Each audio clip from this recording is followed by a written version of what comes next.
അസ്സലാമു അലൈക്കും വറഹ്മത്തുള്ളാഹി വബറകാത്തു. സെയ്ദ് ബിൻ ഹാരിസ് എന്ന കുട്ടിയെ ഓർമ്മയില്ലേ? ഇപ്പോൾ ചെറിയ കുട്ടിയൊന്നുമല്ല, വളർന്നിരിക്കുന്നു. ആ ചെറുപ്പക്കാരനും ഇസ്ലാം മതം വിശ്വസിച്ചു. ഇവരെല്ലാം വീട്ടിൽ തന്നെ ഉള്ളവരാണ്. തൻ്റെ ആത്മസുഹൃത്താണ് അബൂബക്കർ. ബാല്യകാല സുഹൃത്ത്. കുടുംബകാര്യങ്ങൾ കൂടി ആലോചിച്ചു തീരുമാനിക്കും. പരസ്പര വിശ്വാസവും സ്നേഹവും അവരെ കൂടുതൽ അടുപ്പിച്ചു. അവർ ഒന്നിച്ച് യാത്ര ചെയ്തിട്ടുണ്ട്. ചിലപ്പോൾ കൂറുകച്ചവടം നടത്തിയിട്ടുമുണ്ട്. നബി സല്ലല്ലാഹു അലൈഹി വസല്ലം തങ്ങൾ കൂടെ സ്നേഹിതൻ്റെ വീട്ടിൽ പോകാറുണ്ട്. ഒന്നിച്ചിരുന്ന് ആഹാരം കഴിച്ചിട്ടുണ്ട്. സ്നേഹിതൻ്റെ ഭാര്യയാണ് ഉമ്മു റുമാൻ. അൽ അമീനോട് സ്നേഹവും ബഹുമാനവുമാണ്. ഉമ്മയാണ് ഉമ്മുൽ ഖൈർ. അവർക്ക് അൽ അമീൻ പുത്രനെ പോലെയാണ്. അത്രയ്ക്ക് സ്നേഹമാണ്. സ്നേഹിതൻ്റെ ഓമന മകളാണ് അസ്മാ ബീവി. തൻ്റെ വീട്ടിലെ അംഗങ്ങളെ പോലെ തന്നെയാണ് ഇവരെയെല്ലാം അൽ അമീൻ കണ്ടത്. അബൂബക്കർ എന്ന കച്ചവടക്കാരൻ കച്ചവടത്തിന് വേണ്ടി ദൂരദിക്കിൽ പോയിരുന്നു. മടങ്ങി വന്നാലുടനെ സ്നേഹിതനെ ചെന്ന് കാണുക പതിവാണ്. പതിവ് പോലെ സ്നേഹിതനെ കാണാൻ വന്നതായിരുന്നു. അപ്പോൾ അൽ അമീൻ അത്ഭുതകരമായ വാർത്തകൾ പറയുന്നു. അല്ലാഹു തആല തന്നെ പ്രവാചകനായി നിയോഗിച്ചിരിക്കുന്നു. തനിക്ക് വഹി ഇറങ്ങുന്നു. അടുത്ത ബന്ധുക്കളെ ഇസ്ലാം മതത്തിലേക്ക് ക്ഷണിക്കാൻ തന്നോട് കൽപ്പിച്ചിരിക്കുന്നു. അറബികളുടെ അനാചാരങ്ങളും അന്ധവിശ്വാസങ്ങളും കണ്ടു മനമെടുത്ത ആളാണ് അബൂബക്കർ റളിയല്ലാഹു അൻഹു. തൻ്റെ ജനതയെ എങ്ങനെ രക്ഷപ്പെടുത്താൻ കഴിയുമെന്ന് ചിന്തിച്ച് കഴിയുകയായിരുന്നു. അപ്പോഴാണ് ഈ സന്തോഷ വാർത്ത കേൾക്കുന്നത്. കേട്ട് കഴിഞ്ഞപ്പോൾ കോരിത്തരിപ്പ്. ഹിറാ ഗുഹയിലെ സംഭവങ്ങൾ വിവരിച്ചു. വറഖത്ത് ഇബ്നു നൗഫൽ പറഞ്ഞ കാര്യങ്ങളും വിവരിച്ചു. ഏകനായ അള്ളാഹുവിനെ ആരാധിക്കണമെന്ന് പറഞ്ഞാൽ ബഹുദൈവ വിശ്വാസികൾ എതിർക്കും. ആ എതിർപ്പിനെ നേരിടേണ്ടി വരും.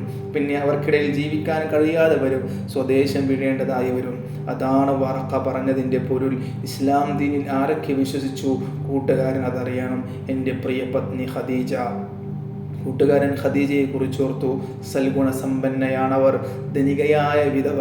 പാവങ്ങളെ സഹായിക്കും. അഗതികളെ സ്നേഹിക്കും. തൻ്റെ കൂട്ടുകാരൻ 25-ാമത്തെ വയസ്സിൽ അവർ വിവാഹം ചെയ്തു. താൻ അവരുടെ വീട്ടിൽ കൂടെ പോകാറുണ്ട്. അലി എന്ന കുട്ടിയാണ് മറ്റൊരു വിശ്വാസി. തൻ്റെ കൂട്ടുകാരൻ്റെ പോറ്റുമ്മയാണ് ഉമ്മു ഐമൻ. സ്വന്തം മകനായി കരുതി വളർത്തിയതാണ്. ഉമ്മ മരിക്കുമ്പോൾ ഉമ്മു ഐമനെ കയ്യിൽ ഏൽപ്പിച്ചതാണല്ലോ. വളർത്തുപുത്രൻ സെയ്ദും ഇസ്ലാമെന്നും വിശ്വസിച്ചിട്ടുണ്ട്. അൽ അമീൻ ഇനി ഏറ്റവും ബന്ധപ്പെട്ടത് താനും തൻ്റെ കുടുംബവുമാണ്. ഇസ്ലാം മതം സ്വീകരിക്കാൻ തൻ്റെ കുടുംബാംഗങ്ങൾ ഇനിയൊട്ടും വൈകിക്കൂടാ. ഉടനെ തന്നെ അബൂബക്കർ റളിയല്ലാഹു അൻഹു ഇസ്ലാം വിശ്വസിച്ചു. അടുത്തൊരു ദിവസം നബി സല്ലല്ലാഹു അലൈഹി വസല്ലം തങ്ങൾ അബൂബക്കർ റളിയല്ലാഹു അൻഹുവിൻ്റെ വീട്ടിൽ വന്നു. അന്ന് ഉമ്മുൽ ഖൈർ എന്ന വനിതയോട് സംസാരിച്ചു. അല്ലാഹു ഏകനാണെന്നും അവന് പങ്കുകാരില്ലെന്നും മുഹമ്മദ് അവൻ്റെ റസൂലാണെന്നും സാക്ഷ്യം വഹിക്കൂ ഉമ്മ. ഉമ്മുൽ ഖൈറിന് അൽ അമീന വലിയ വിശ്വാസമാണ്. ഒരു കാര്യം പറഞ്ഞാൽ അത് സത്യമായിരിക്കും. ഇക്കാര്യവും സത്യം തന്നെ. അള്ളാഹു അല്ലാതെ ഒരു ഇലാഹില്ലെന്നും അവന് പങ്കുകാരില്ലെന്നും മുഹമ്മദ് അവൻ്റെ റസൂലാണെന്നും ഞാനിതാ സാക്ഷ്യം വഹിക്കുന്നു. സ്നേഹസമ്പന്നയായ ഉമ്മു റുമാൻ അബൂബക്കർ റളിയല്ലാഹു അൻഹുവിൻ്റെ ഭാര്യയാകാൻ കഴിഞ്ഞത് വളരെ വലിയ സൗഭാഗ്യമായി അവർ കരുതുന്നു. ഉദാരമതിയും ദയാലുവുമാണ് തൻ്റെ ഭർത്താവ്. അദ്ദേഹത്തിൻ്റെ മക്കളെ പ്രസവിക്കാൻ കഴിഞ്ഞത് തന്നെ മഹാഭാഗ്യം. അദ്ദേഹത്തിൻ്റെ കൂട്ടുകാരൻ ഏറ്റവും നല്ല മനുഷ്യനാണ്. ജീവിതത്തിൽ ഒരു കള്ളം പോലും പറയാത്ത മാന്യനായ കൂട്ടുകാരൻ. അല്ലാഹു ഏകനാണെന്നും അവന് പങ്കുകാരില്ലെന്നും മുഹമ്മദ് അവൻ്റെ റസൂലാണെന്നും സാക്ഷ്യം വഹിക്കൂ ഉമ്മുറുമാൻ. ഭർത്താവ് സ്നേഹപൂർവ്വം ഉപദേശിക്കുന്നു.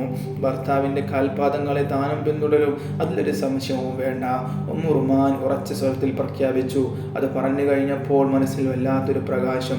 മാതാപിതാക്കൾക്ക് പിറകെ പ്രിയ പുത്രി അസ്മാഉം വിശ്വാസികളുടെ കൂടെ ചേർന്നു. അബൂബക്കർ റളിയല്ലാഹു അൻഹുവിൻ്റെ മുഖത്ത് വല്ലാത്ത സംതൃപ്തി.